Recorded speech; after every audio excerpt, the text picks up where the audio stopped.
మొత్తంగా కేజ్రీవాల్ కేసు ఏదైతే ఉందో ఈరోజు దేశ స్థాయిని దాటిపోయి అంతర్జాతీయ స్థాయికి చేరిందని చెప్పుకోవాలి. ఎందుకంటే కేజ్రీవాల్ అరెస్టుపై అమెరికా వ్యాఖ్యలు చేసింది. అగ్రదేశమైనటువంటి అమెరికా కేజ్రీవాల్ అరెస్టుకు సంబంధించి ఆ పరిణామాలను నిశితంగా పరిశీలిస్తున్నామంటూ వ్యాఖ్యలు చేయడంతో ఒక్కసారిగా కొంత జాతీయ వ్యాప్తంగా కావచ్చు, అంతర్జాతీయ వ్యాప్తంగా కావచ్చు ఈ కేసుకు సంబంధించి ఒక అటెన్షన్ ఏర్పడిందని చెప్పుకోవాలి.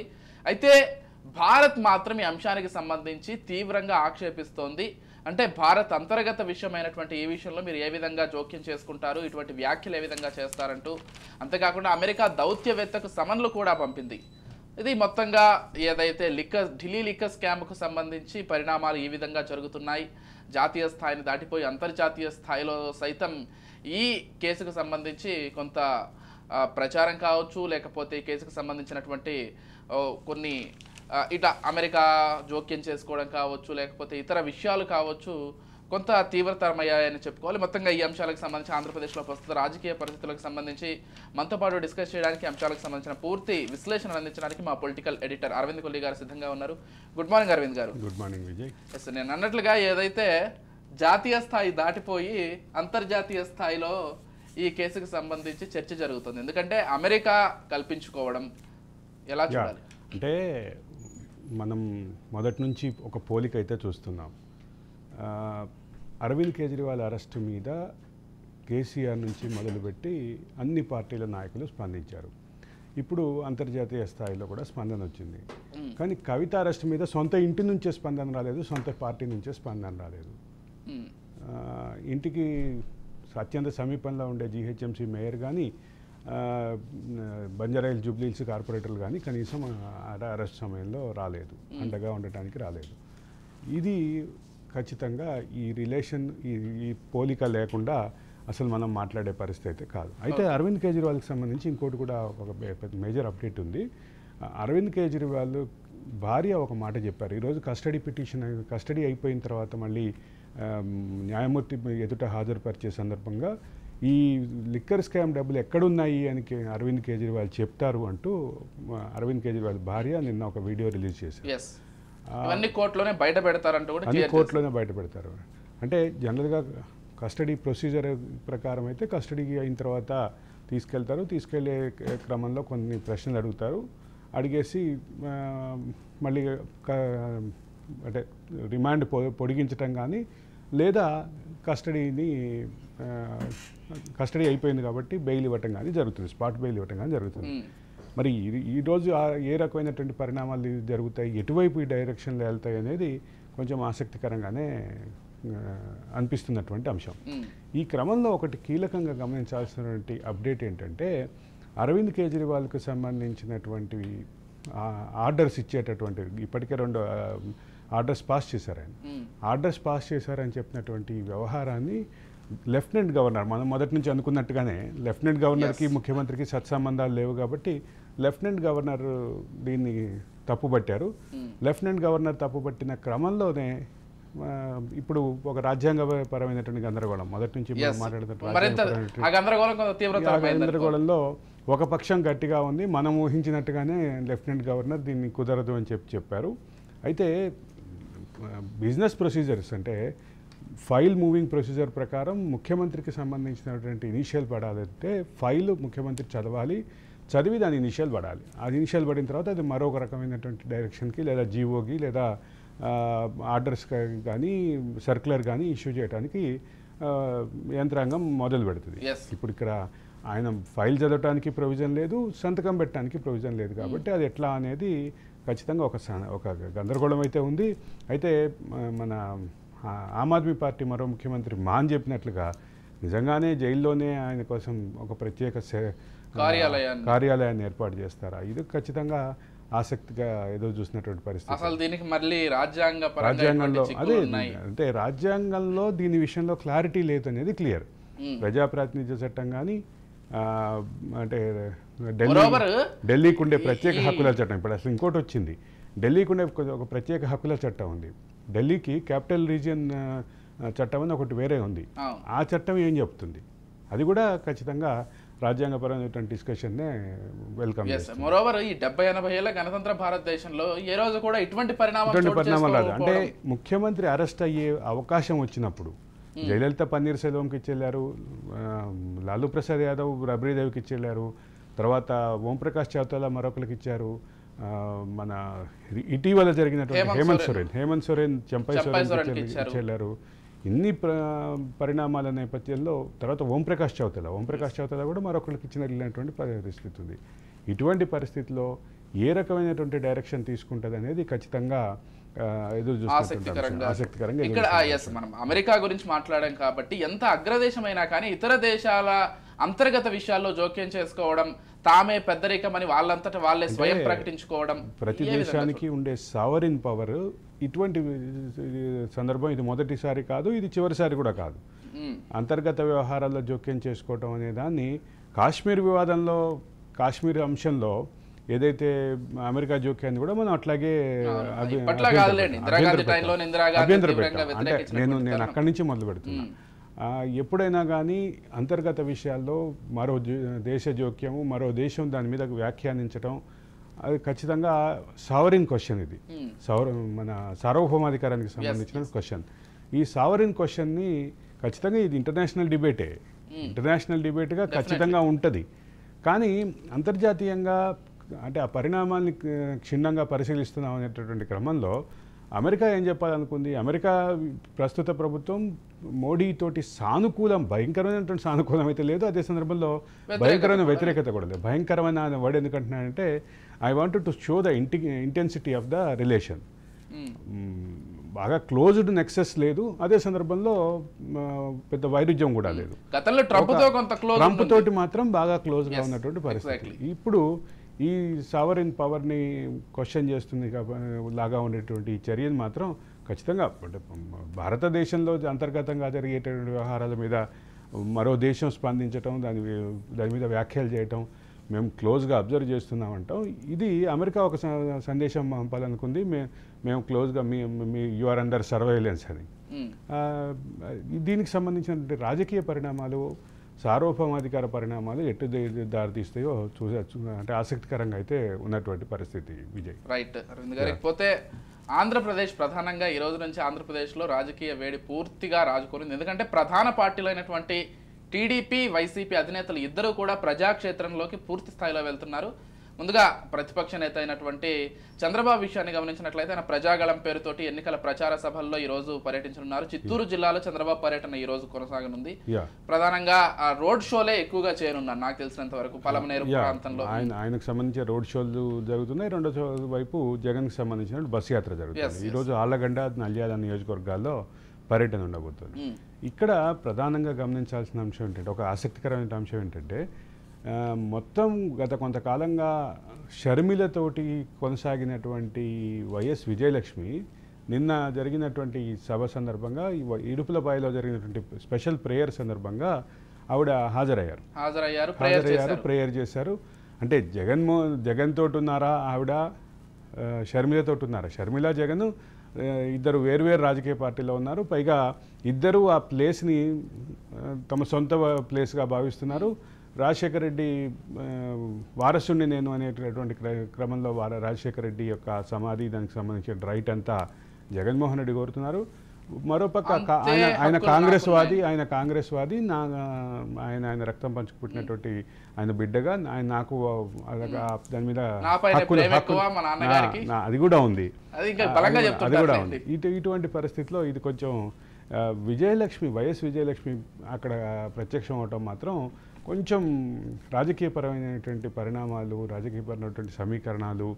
ఇప్పుడు ఒక పక్క తెలుగుదేశం కూటమి అంటే కన్న తల్లిగా ఇద్దరిని వదులుకోలే పరిస్థితి ఉంది. కానీ రాజకీయంగా ఇప్పుడు షర్మిల వెంట వెళ్ళేటటువంటి పరిస్థితి కనిపించింది. తెలంగాణలో అడుగడుగునా ఆవిడ షర్మిల వెంటే ఉన్నారు.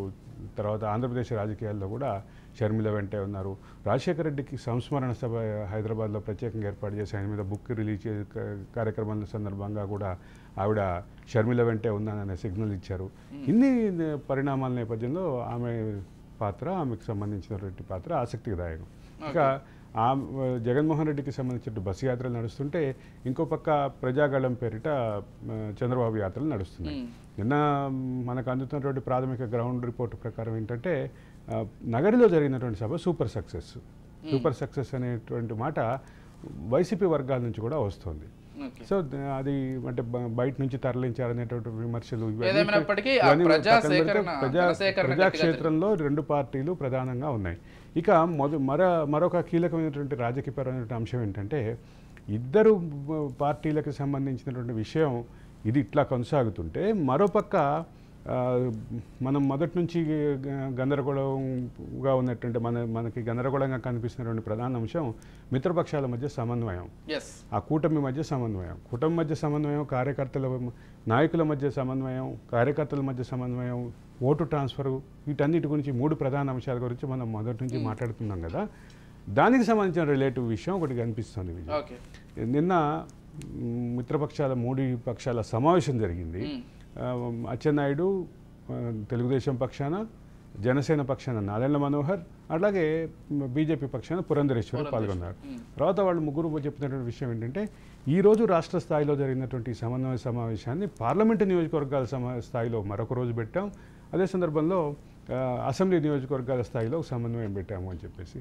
ఇప్పుడు తెలుగుదేశం వర్గాలు ప్రధానంగా ఒక పక్క రఘురామకృష్ణరాజు సీటు విషయంలో తెలుగుదేశంలో బీజేపీ మీద ఆగ్రహం వ్యక్తం అవుతుంటే మరోపక్క జనసేనకి సంబంధించిన కొంత వ్యతిరేకత కనిపిస్తుంటే ఇంకొక ముఖ్యమైనటువంటి విషయం, అసలు ఇది చాలా హాట్ టాపిక్గా ఉంది ఆంధ్రప్రదేశ్ రాజకీయాల్లో. నల్లమిల్లి రామకృష్ణారెడ్డికి సంబంధించినటువంటి అంశం. నల్లమిల్లి రామకృష్ణారెడ్డి ఆయన సింగపూర్లో ఉండి ఆయన తన అంటే వ్యాపారాల్ని, ఉద్యోగాల్ని, అక్కడ కెరీర్ని వదులుకొని ఇక్కడ రాజకీయాల్లోకి వచ్చి ఇక్కడ కంఫర్టబుల్గా తెలుగుదేశం పార్టీ పక్షాన గట్టిగా నిలబడినటువంటి వ్యక్తి. ఆ తర్వాత గత 5 సంవత్సరాల్లో ఆయన కూడా 10 మార్లు కేసులు ఎదుర్కొన్నానంటూ అంటే ఆయనకు సంబంధించిన ట్వీట్ కానీ ఇవన్నీ చూసాం. నల్లమల్లి రామకృష్ణారెడ్డికి ఇప్పుడు సీట్ లేదు అనేటటువంటి క్రమంలో తెలుగుదేశం పార్టీ జీర్ణించుకోలేకపోతున్న ఇంకో విషయం ఏంటంటే అక్కడ ఎవరి పేరైతే ప్రకటించారో శివరామరాజు అనుకుంటా, శివరామరాజు ఉంది. ఆయనకు సంబంధించినటువంటి వ్యవహార శైలి, ఆయన చంద్రబాబుని వ్యక్తిగతంగా టార్గెట్ చేసినటువంటి కొన్ని పోస్టుల్ని తీసుకొచ్చి, ఆ స్క్రీన్ షాట్లు తీసుకొచ్చి తెలుగుదేశం పార్టీ వర్గాలు ఇప్పుడు చర్చలో పెట్టినాయి. ఎటువంటి నల్లమల్లి రామకృష్ణారెడ్డిని వదులుకొని ఎటువంటి బాబు వ్యతిరేకిని మేము భుజాన్ని మోయాలా అనేటటువంటి చర్చ మొదలైంది. ఈ చర్చ ఇంతటితో ఆగలేదు. నల్లమల్లి రామకృష్ణారెడ్డి ఏర్పాటు చేసినటువంటి కార్యకర్తల సమావేశంలో ఆగ్రహ విషయాలు కూడా క్లియర్గా కనిపించినటువంటి పరిస్థితి. నల్లమల్లి రామకృష్ణారెడ్డి కూడా మరొక నిర్ణయం తీసుకునేలాగా కార్యకర్తల నుంచి బాగా ఒత్తిడినటువంటి పరిస్థితి. అంటే ఈ నేపథ్యంలో ఎక్కడికి వెళ్తాయి పొత్తు రాజకీయాలు, ఎక్కడికి వెళ్తాయి జగన్మోహన్ రెడ్డి పొత్తుల గురించి అరవింద్ గారు, నేను పొత్తులకు సంబంధించి పవన్ కళ్యాణ్ ఒక వ్యాఖ్య చేశారు. ఖచ్చితంగా మన మిత్రపక్షాలకి మనం సపోర్ట్ చేయాల్సిందే, చేయని పక్షంలో నేను చర్యలు కూడా తీసుకుంటున్నాను, మన జనసేన నేతలపైన ఖచ్చితంగా సపోర్ట్ చేయాలి అవుట్ స్టాండింగ్ గా అని చెప్పారు. కాకపోతే మరి ఇదే వ్యాఖ్య టీడీపీ నుంచి కానీ బీజేపీ నుంచి కానీ గట్టిగా వినిపించట్లేదు. ఎక్కడైతే జనసేన నేతలు నిలబడుతున్నారో అంతే ఫర్మ్ గా మనం సపోర్ట్ చేయాల్సిన అవసరం ఉంది. ఇది జనసేన నేతల మాట. జనసేన తెలుగుదేశం మధ్య సఖ్యత విషయంలో, జనసేన బీజేపీ విషయంలో సఖ్యత విషయంలో జనసేన నుంచి ఇబ్బందులు కొన్ని చోట్ల కనిపిస్తున్నాయి, కానీ ప్రధానంగా బీజేపీ నుంచి కానీ, బీజేపీ ఎందుకంటే బీజేపీ ఎన్డీఏలో దాదాపు 5 సంవత్సరాలుగా మళ్ళీ రీజాయినింగ్ తర్వాత కంటిన్యూ అవుతున్నటువంటి పరిస్థితి. జనసేన మీద ప్రత్యేకమైనటువంటి అభ్యంతరాలు ఏం లేవు, కానీ జనసేన కార్యకర్తల సంబంధించినటువంటి యాక్సెప్టెన్స్ ఎంత ఒక పార్ట్ అయితే తెలుగుదేశం బీజేపీ మధ్య మాత్రం బాగా ఒక వారైతే నడుస్తుంది. చిత్తూరు అనే జిల్లాలో వివాదం ఉంది. అట్లాగే వరప్రసాద్ విషయంలో మాజీ ఐఏఎస్ అధికారి వరప్రసాద్ ఒకసారి వైసీపీ పక్షాన ఎంపీగా, ఒకసారి ఎమ్మెల్యేగా ఉన్నారు. ఆయన అభ్యర్థిత్వాన్ని కొంత వ్యతిరేకత వ్యక్తం అవుతుంది. తర్వాత సుజనా చౌదరి విషయంలో తెలుగుదేశం బీజేపీ మధ్య కొంచెం వివాదం ఉన్నట్టుకుంది. తర్వాత మళ్ళీ కొన్ని నియోజకవర్గాల్లో ప్రత్యేకమైనటువంటి వ్యతిరేకతలు ఉన్నాయి. రెండోది ఏలూరు నియోజకవర్గంలో అభ్యర్థి విషయంలో కొంత, పార్లమెంట్ అభ్యర్థి విషయంలో కొంత తెలుగుదేశంలో అంతర్గతంగా కూడా బాగా వ్యతిరేకత కనిపిస్తుంది. మాగంటి బాబు ఏదో వైసీపీలో చేరబోతున్నట్టుగా సమాచారం వస్తుంది. ఈ వివాదాలు వీటి నేపథ్యంలో పొత్తులు ఎక్కడ ఆగుతాయో కొంచెం ఆసక్తికరంగానే చూసినటువంటి పరిస్థితి. ఎస్. పోతే జగన్ కూడా ఈరోజు నంద్యాల జిల్లాలో పర్యటించనున్నారు. ఆయన నంద్యాల ఆళ్లగడ్డలో నంద్యాల జిల్లాలో ఆళ్లగడ్డ నియోజకవర్గంలో రెండు నంద్యాల ఆళ్లగడ్డ నియోజకవర్గాల్లో ప్రధానమైనటువంటి పర్యటన ఉంటుంది. దానికి సంబంధించి బస్సు యాత్ర కూడా ఆల్రెడీ దానికి షెడ్యూల్ కూడా ఆల్రెడీ అయిపోయి ఉంది. అంటే ఇంకో విషయం, ఇక్కడ మీరు జగన్మోహన్ రెడ్డి సభలు చూసుకున్నా, ఆయన బస్సు యాత్రలు చూసుకున్నా కానీ పూర్తి స్థాయిలో జన సమీకరణ ఆయనకు కూడా అదే స్థాయిలో వస్తుంది. అవి కూడా అంతా సక్సెస్ఫుల్ గా, జనాలు రావటం ఓట్లుగా మారటం చాలా తేడా ఉంది. Yes, exactly. తెలంగాణ ఎన్నికల్లో 2023లో క్లియర్గా ప్రూవ్ అయింది. ఇటీవల లేటెస్ట్ ఎగ్జాంపుల్ ఏంటంటే ఎంత భారీ బహిరంగ సభలు పెట్టాము, ఎంత అంటే మేము గెలిచేస్తున్నాము అన్న ధీమా తెలంగాణ రాష్ట్ర సమితి అలియాస్ భారత రాష్ట్ర సమితికి రావడానికి ప్రధాన కారణం ఆ భారీ జన సమీకరణ. పోతే ఏదైతే కాంగ్రెస్ లిస్టుకు సంబంధించి ఒక అప్డేట్, కాంగ్రెస్ లిస్ట్ ఇంకా కొంచెం క్లారిటీ రావాల్సింది. 4 సీట్లకి కొంత అభ్యర్థుల ఖరారు అయినట్టుగా తెలుస్తోంది. ఆదిలాబాద్ విషయంలో ఆత్రం సక్కు భారీ అనుకుంటా, ఆత్రం సుగుణ అనుకుంటా, ఆమె పేరు ఖరారు అయినట్టుగా ఉంది. ఎమ్మెల్సీ జీవన్ రెడ్డి ఎవరైతే ఉన్నారో ఆయన్ని నిజామాబాద్ నియోజకవర్గం నుంచి పోటీ చేయించాలనే ఆలోచన కనిపిస్తుంది. తర్వాత ముదిరాజ్ సామాజిక వర్గంలో బలమైన నాయకుడిగా ఉన్నటువంటి నీలం మధు ముదిరాజ్కి ఈ సీటు ఖరారైనట్టుగా తెలుస్తోంది. అంటే ఇవన్నీ ప్రాథమికమైనటువంటి అంచనాలు. కాకపోతే పూర్తిగా ఇంకా 4 కీలకమైనటువంటి సీట్లు ఉన్నాయి. ఒక పక్క ఖమ్మం విషయంలో భారీ పోటీ ఉంది. భారీ పోటీ ఉన్నటువంటి ఖమ్మం నియోజకవర్గం ఇంకా పెండింగ్లో ఉంది. అట్లాగే మన భువనగిరి పెండింగ్లో ఉంది. భువనగిరి చామల కిరణ్ వైపు మొగ్గు చూపుతున్నారంటూ వార్తలు అయితే వస్తున్నాయి. అది కూడా క్లారిటీ రావాల్సింది. 4 అది. ఇంకో 4 ఏదైతే ఉన్నాయో 4 ఏదైతే ఉందో వరంగల్ ఒకటి పెండింగ్లో ఉంది. వరంగల్కి సంబంధించిన క్లారిటీ కూడా రావాల్సినటువంటి అవసరం ఉంది. నిన్న కేటీఆర్ వ్యాఖ్యలు మరి మీరు కూడా చూసే ఉంటారు. నాకు కొంత అయితే ఆశ్చర్యాన్ని కలిగించాయి, కూడా తెప్పించాయి. విజయ్, నువ్వు ఇది ఫస్ట్ టాపిక్ తీసుకుంటావు అనుకున్నా. అంటే కొంత లాస్ట్ లో సుదీర్ఘంగా చర్చిద్దామని అలా పెట్టా. అయితే కాదు, అంటే ఒక మాట చెప్పాలి. అధికారంలో కోల్పోయిన తర్వాత పెద్ద విషయాలు, కీలకమైనటువంటి విషయాలు కేసీఆర్కి కేటీఆర్కి ఇంత చిన్నగా ఎందుకు అనిపిస్తుందో నాకు అర్థం కావట్లేదు. లక్షల కోట్లు ఖర్చు పెట్టి కట్టినటువంటి కాళేశ్వరం ప్రాజెక్టు ఏముందా, మూడు పిల్లలు గుంగిపోతే ఏమవుతుంది అని అంత తేలిగ్గా అన్నటువంటి కేసీఆర్, అది 3 పిల్లలు కుంగిపోవడం కాదు కదా, ప్రపంచంలోనే పెద్ద ప్రాజెక్ట్ అని చెప్పుకున్నారు. ఆ ప్రాజెక్టుకి సంబంధించి కదా జరిగేది. అది ఆ విషయం కేసీఆర్ ఎందుకు మర్చిపోయారో అర్థం కాలేదు. ఇక మర్చిపోయి రెండో పక్క కేటీఆర్కి వస్తే ఏముందా, 4 ఫోన్లు ట్యాప్ చేస్తే ఇంత రద్దాంతం చేస్తారా, ఇంత రచ్చ చేస్తారా. నాకు దానికంటే ఇంకోటి హైలైట్ ఏంటంటే, ఏమో ఆయన చేసి ఉండొచ్చు, నాకెమెరికా అన్నారు. అంటే ఏంటి, మా తండ్రికి సంబంధం నాకు సంబంధం లేదన్నట్ల ఏంటి అసలు ఏందో మరి. ఆ కుటుంబ రాజకీయాలు కూడా ఎడిపోతున్నాయి అర్థం కావట్లేదు. బిడ్డ అరెస్ట్ అయితే తండ్రి స్పందించాడు, మా నాన్న ఏం చేసిండో నాకేం తెలుసు కొడుకు అంటాడు, మా అంటే నా కొడుకు ఏం చేసిండో అని 4 రోజులు పోయిన తర్వాత మళ్ళీ కేసీఆర్ అంటాడేమో అనొచ్చు. తర్వాత హరీష్ రావు వ్యవహారంలో, హరీష్ రావు ఇటీవల కాలంలో డిజైన్ అంతా కేసీఆర్దే, డిజైన్ అంతా ఎగ్జిక్యూషన్ అంతా కేసీఆర్దే అన్న మాట కూడా అన్నట్టుగా వ్యాఖ్యానాలు వస్తున్నాయి. ఆ రకమైనటువంటి వ్యాఖ్యానాలు చేసినట్టుగా వార్తలు వస్తున్నాయి. వీళ్ళ కుటుంబం అంతా కలిసి చేసినటువంటి పనులకి ఇప్పుడు ఎవరు నాకేం సంబంధం పక్కాయం చేసిండు అని అనేటటువంటి పరిస్థితి. అంతకంటే ముఖ్యంగా ఎవరో 4 లంగాగాళ్ళు ఫోన్కి ట్యాప్ చేసి ఉంటారంట. అంటే ఎవరు నీ దృష్టిలో లంగాగాళ్ళు ఎవరు? తెలంగాణ సమాజాన్ని ఆర్థికంగా నిలబెట్టినటువంటి వ్యాపారుల, తెలంగాణ ఉద్యమకారులైనటువంటి ప్రొఫెసర్ కోదండరామ్తో సహా మిగతా ఉద్యమకారుల, అటువంటి వాళ్ళ తెలంగాణ అంటే స్ఫూర్తి కోసం కొట్లాడినటువంటి విఠళ్ళు, తీన్మార్ మల్లన్నలు, మిగతా వాళ్ళు వీళ్ళందరూ. రెండోది నీ ప్రభుత్వ యొక్క రాజ్యాంగ వ్యతిరేక విధానాన్ని ప్రశ్నించినటువంటి న్యాయవాదుల, వీళ్ళు ఎవరు? పైగా 4 అంటే 4 లక్షల మందా? 4 లక్షలు 10 లక్షల ఫోన్లు ట్యాప్ అయినాయి అనేటటువంటి వార్తల నేపథ్యంలో, రెండోది నిందితుడు స్వయంగా ఒప్పుకున్నటువంటి పరిస్థితి, మేము పలానా చోట ఏర్పాటు చేసాం, పలానా చోట ఏర్పాటు చేసాం, పలానా చోట ఏర్పాటు చేసామని. రెండోది ఇదంతా పక్కన పెడితే మీ కుటుంబంలో ఉన్నటువంటి మంత్రులు ఎంపీలు మీ సన్నిహిత కుటుంబంలో ఉన్నటువంటి వ్యక్తుల భార్యలు అంటున్నావు ఆ మాట. ఇప్పుడు కేటీఆర్ అంటే ఒక ఎమోషన్ ఒకప్పుడు.